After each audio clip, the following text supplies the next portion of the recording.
En fait, ce serait comme ceci. Donc la Terre, le Soleil serait beaucoup plus près de la Terre. D'accord? Voilà. Il serait même très très près de la Terre. Voilà. Ceci expliquerait les différences des ombres.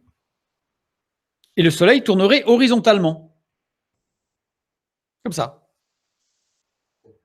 Mais cette trajectoire horizontale ne correspond de toute façon pas à l'observation en pointant le Soleil du doigt et en suivant sa trajectoire. Rappelez-vous, si je pointe, il part d'en bas, il monte, il redescend. Alors que si je suis cette théorie, il devrait partir à l'horizontale au loin et je ne devrais jamais pointer en bas. Vous voyez, si je pointe, là, le petit bonhomme de tout à l'heure, là, cette fois-ci, ça marche, il pointe et hop, il arrive à un moment, pof, ben, il est forcément sous terre et il continue sa course. Ça ne correspond pas à la description, l'explication Terre plate. Les lois de la perspective, si le Soleil devait disparaître au loin, il devrait passer par toutes les tailles intermédiaires avant de disparaître. C'est-à-dire que si vous avez comme une voiture qui s'éloigne jusqu'à disparaître, bah, vous avez toutes les tailles intermédiaires de la voiture à côté de vous jusqu'au point microscopique. Donc on obtient quelque chose comme ça. C'est-à-dire que si le Soleil il grossit, il devrait faire le tour, il devient très gros et puis il repart et il diminue. C'est les lois de la perspective. Si c'est à l'horizontale, si la Terre est plate. Donc on devrait avoir toutes les tailles intermédiaires ici. Personne n'a jamais constaté ce phénomène. Diffuser une information non vérifiable, c'est drôlement facile. Aller vérifier que l'information est vraie ou fausse, ça prend beaucoup de temps et beaucoup d'énergie.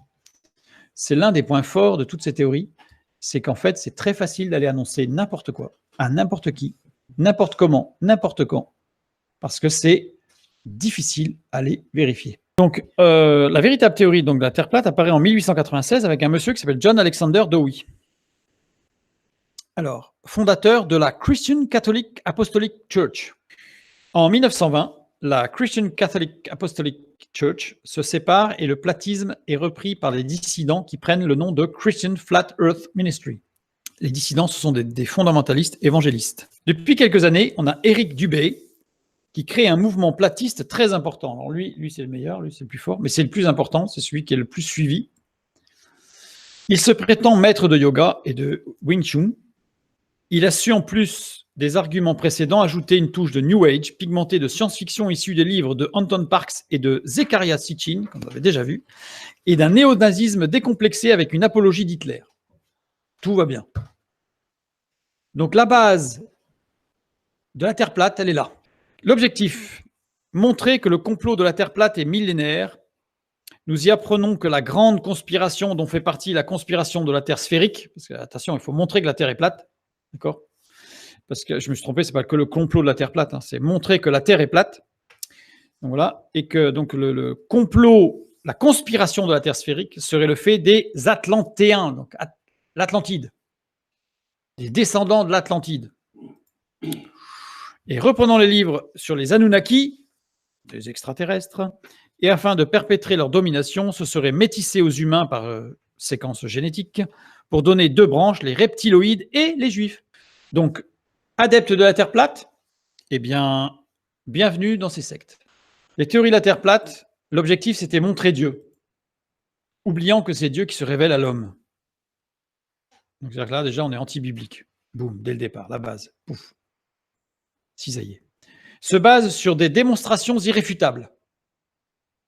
Quand vous parlez avec un platiste, c'est même pas la peine. Vous avez tort. Vous avez perdu, vous avez été lavé du cerveau, vous n'avez rien compris, parce que vous sortez des arguments qui sont stupides. J'ai donné un exemple de ce que c'est qu'une démonstration irréfutable. Et vous allez voir combien c'est pervers. Un homme rentre tard le soir. Il rentre tard chez lui, il a été au travail, il rentre plus tard. Sa femme l'accuse de la tromper. Il dit, voilà chérie, ça fait 2 heures que tu aurais dû rentrer, là, je suis sûr que tu me trompes. Là, il n'y a aucun doute, tu me trompes. L'homme affirme que ce n'est pas le cas, en lui montrant les marques d'amour qui lui témoignent régulièrement, les fleurs, enfin voilà, toutes les marques d'amour. Et là, il lui répond, c'est exactement ce que tu ferais, ce qu'il ferait s'il voulait lui cacher qu'il la trompe. Oui, mais justement, tu me montres des marques d'amour pour me cacher que tu me trompes. Là, ça commence à devenir compliqué. Là. L'homme lui tend la note du restaurant dans lequel il a passé la soirée avec ses collègues de travail. En disant, bah ouais, non, j'étais avec des collègues de travail, on était en réunion de travail, on a fini au restaurant, voilà la note du restaurant. La femme lui répond qu'il a mis ses collègues de travail dans le circuit pour mieux justifier son retard. Ça, c'est l'argument irréfutable. C'est-à-dire qu'en fait, c'est pas la peine. C'est perdu d'avance. Quoi qu'il fasse, cet homme, quoi qu'il dise, l'homme ne pourra se faire entendre de sa femme. C'est-à-dire que si elle est convaincue, en fait, si elle agit comme ça, c'est qu'elle veut être trompée. Enfin, elle veut qu'il la trompe. Elle veut. Enfin, voilà. Elle est sûre, elle veut. Il n'y a aucun argument qui pourra aller contre. Et là, ça veut dire que le couple, là, c'est pas la peine. Ça ne marchera jamais. Ça, c'est ce qu'on appelle la démonstration irréfutable. Quand vous êtes face à quelqu'un qui a ce genre de démonstration, courage, fuyez. Il n'y a aucun moyen. Autre que le Saint-Esprit pour agir, sinon il n'y a aucun moyen.